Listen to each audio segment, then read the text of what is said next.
আসসালামু আলাইকুম। দর্শনকারী গর্ব করে বলে যে আমি দর্শন করছি। বাংলাদেশের রাষ্ট্র পরিচালনাকারীদের লজ্জা থাকা উচিত যে একজন দর্শনকারী গর্ব করে বলে আমি দর্শন করছি। আপনাদের লজ্জা থাকা উচিত। আপনারা ভালো ফ্যামিলির ঘরে জন্ম নিলে আপনারা আত্মহত্যা করতেন, সুসাইড করতেন। দর্শনকারী হাসতে হাসতে কারাগারে যায়, মার্ডারের আসামি হাসতে হাসতে কারাগারে যায়। আপনাদের উপর তাদের কত বড় আস্থা।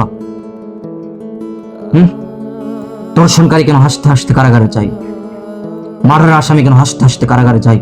এর জবাব বাংলার জাতি আপনাদের থেকে চাই। এর জবাব দেন। যারা ছিনতাই করে, যারা মাদক টেন্ডারবাজি করে, যারা মাদক সিন্ডিকেট করে, তাদেরকে কারাগারে নেন। যারা দর্শন করে, দর্শনকারীকে ওপেন প্লেসে জবাই করে দেন। যে মার্ডার করে, মার্ডারের আসামিকে ওপেন প্লেসে জবাই করে দেন। যে মেয়ে বেপরদায় চলে থাকে ওপেন প্লেসে জুতা পেটা করেন। তাহলে বাংলার জমিনে দর্শন হবে না, বাংলার জমিনে কোনো মার্ডার হবে না। একদিন মরতে হবে। রাষ্ট্র পরিচালনাকারীদেরকে বলি, আপনারা একদিন মরতে হবে, রবের কাঠগড়ায় দাঁড়াতে হবে। কেউ চিরকাল বেঁচে থাকবে না, আপনারা অমর হয়ে বেঁচে থাকবেন না।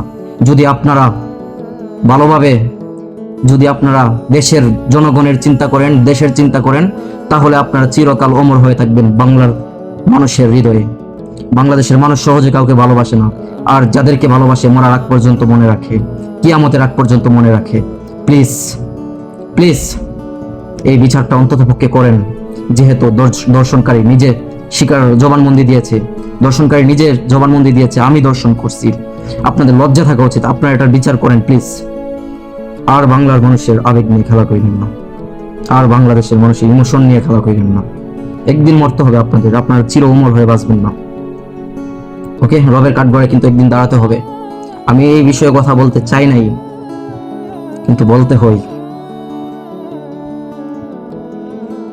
এটার বিচার চাই, এটার বিচার করা লাগবে। আসসালামু আলাইকুম, ভালো থাকেন, সুস্থ থাকেন, আল্লাহ হাফেজ।